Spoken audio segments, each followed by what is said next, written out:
코로나 사태로 인해서 여러분 모두 수고가 많으십니다. 하나님의 은혜와 평강이 여러분에게 있기를 바랍니다. 지난 시간에 우리는 다윗의 기도를 보았습니다. 다윗은 복을 주시고 또 주시며 장래일까지 말씀해 주신 하나님의 은혜에 감사하면서 기도했습니다.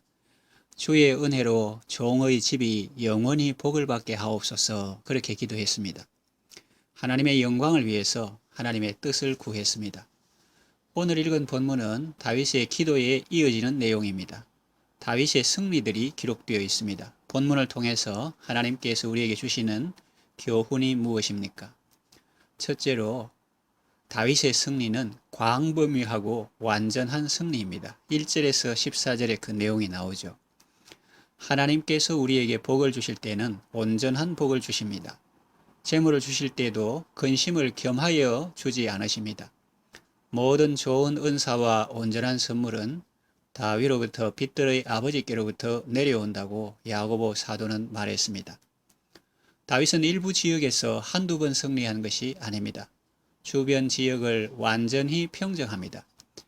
1절에 보면 블레셋이 항복하죠. 2절에 모압이 굴복합니다. 3절에서 4절 소바왕 하다데셀을 물리칩니다. 5, 6절 아람 사람이 다윗의 종이 되어 조공을 바칩니다. 13에서 14절 에돔을 물리칩니다. 승리라도 넉넉한 승리가 있고 힘겹고 버거운 승리가 있습니다. 하나님은 다윗에게 광범위한 지역에서 완전하게 승리하게 하셨습니다. 여러분도 하나님이 복 주심으로 삶의 모든 영역에서 넉넉히 이기는 삶을 살아가시기를 바랍니다. 두 번째, 하나님께서 주시는 교훈은 다윗의 승리는 하나님이 주신 승리라는 사실입니다. 그것은 6절 하반절과 14절 하반절에 나옵니다. 다윗이 어디로 가든지 여호와께서 이기게 하시니라, 또 여호와께서 이기게 하셨더라, 그렇습니다. 하나님께서 다윗이 어디를 가든지 이기게 하셨습니다. 전쟁은 하나님께 속한 것입니다. 하나님께서 함께 하시면 반드시 승리합니다. 이 사실은 우리에게 두 가지를 일깨워 줍니다. 먼저 담대함입니다. 전쟁은 하나님께 속한 것이기 때문에 아무리 조건이 좋지 않아도 하나님께서 함께 하시면 반드시 승리합니다. 요즘 취업하기가 하늘의 별 따기라고 하지 않습니까?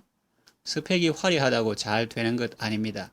스토리가 있다고 잘 된다는 보장도 없습니다. 누가 어떻게 될지 아무도 모릅니다. 내가 열심히 준비하고 면접할 때 느낌도 좋았는데 합격하지 못하는 경우도 있습니다. 그런가 하면 화려한 스펙을 가지고 실력을 갖춘 쟁쟁한 사람들이 있어도 그런 것과 상관없이 자신이 뽑히는 경우도 있습니다. 물론 우리는 인간으로서 언제나 자기 개발에 힘쓰고 잘 준비해야겠죠. 그러나 하나님이 허락지 않으시면 아무리 조건이 좋아도 안 되게 하시고, 하나님이 되게 하시면 아무리 조건이 안 좋게 보여도 되게 하시는 것입니다. 하나님은 나보다 나를 더 사랑하시기 때문에 내게 가장 좋은 길로 인도하시는 것입니다. 이 믿음이 있을 때 우리는 더 이상 불안하거나 두렵지 않고 담대함과 감사함으로 나아갈 수 있습니다. 다른 하나는 겸손함입니다. 본인은 아무리 생각해도 안 될 조건이었는데 하나님께서 되게 해주셨다, 그 사실을 인정한다면 절대로 자기를 자랑할 수 없습니다. 오직 주의 은혜임을 고백할 것밖에 없습니다. 그런데 사람은 그렇게 잘 안 되는 것 같습니다. 교만하고 우쭐하기 쉽습니다. 성경은 말합니다. 교만은 패망의 선봉이다. 겸손은 종귀의 앞잡이다. 그런데 다윗은 그러지 못했습니다. 자기가 잘해서 그런 줄 안 것 같습니다. 물론 겉으로 대놓고 그렇게 말하진 않지만 속에 그런 생각이 들었을 것입니다. 아니나 다를까 사무엘하 11장부터는 다윗이 추락하는 내용이 나옵니다. 한 번 승리하는 사람은 많아도 계속 승리하는 사람은 적습니다. 실패의 때는 자신을 돌아보고 승리의 때는 하나님을 바라보아야 합니다. 하나님께서 왜 내게 이런 승리를 주셨는지 그 목적을 생각하고 하나님의 뜻을 이루는 삶을 살아야 합니다. 겸손한 마음으로 감사하며 살아야 합니다. 여러분은 하나님이 승리를 주실 때 겸손함으로 하나님의 은혜를 지속적으로 받으시고 감사함으로 주님을 영화롭게 하시기 바랍니다. 세 번째 본문을 통해 주시는 교훈은 다윗의 이 승리들은 하나님께서 다윗에게 하신 약속의 성취라는 사실입니다. 그 약속은 7장에 내용이 나오죠. 하나님께서 다윗의 이름을 크게 해 주셨습니다. 이스라엘 백성들을 적들의 위험에서 안전하게 보호해 주셨습니다. 하나님께서 다윗의 집을 세우십니다. 하나님은 약속에 신실하신 분입니다. 지난 7장에서 하나님은 다윗을 기뻐하시고 그에게 장래 일까지 말씀해 주시는 것을 보았습니다. 오늘 내용은 그 하나님의 약속이 성취된 것을 보여줍니다. 솔로몬이 실로에서 하나님께 번제를 드리고 꿈에 하나님께 지혜를 구했는데 하나님께서 그의 소원을 들어주시고 지혜를 주셨습니다. 그 결과가 바로 이어서 나오는 솔로몬의 재판에서 나옵니다. 하나님은 약속하신 말씀을 반드시 이루시는 분입니다. 성경을 읽으면 하나님께서 우리에게 하신 약속의 말씀들로 가득합니다.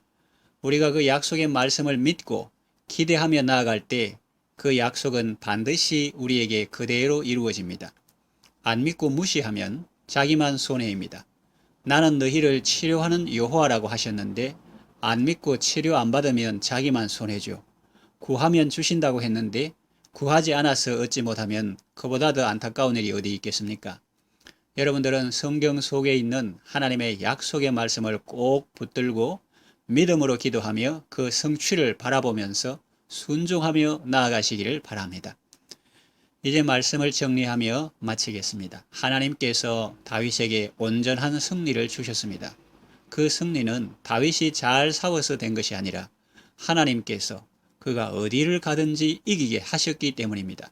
하나님이 이기게 하시면 여러분도 승리의 삶을 살 수 있습니다. 다윗의 승리는 하나님의 약속의 성취입니다. 하나님은 우리에게 하신 약속을 반드시 이루십니다. 하나님의 약속의 말씀을 굳게 붙들고 하나님 나라 백성들을 사랑하고 보호하며 하나님 나라를 세워가는 여러분 되시기를 바랍니다. 기도하겠습니다. 우리에게 승리를 주시는 여호와 니시의 하나님을 찬양합니다. 삶의 모든 영역에서 주의 은혜로 넉넉히 이기게 하소서. 승리 앞에서 겸손하며 약속에 신실하신 하나님께 감사 찬양하게 하소서.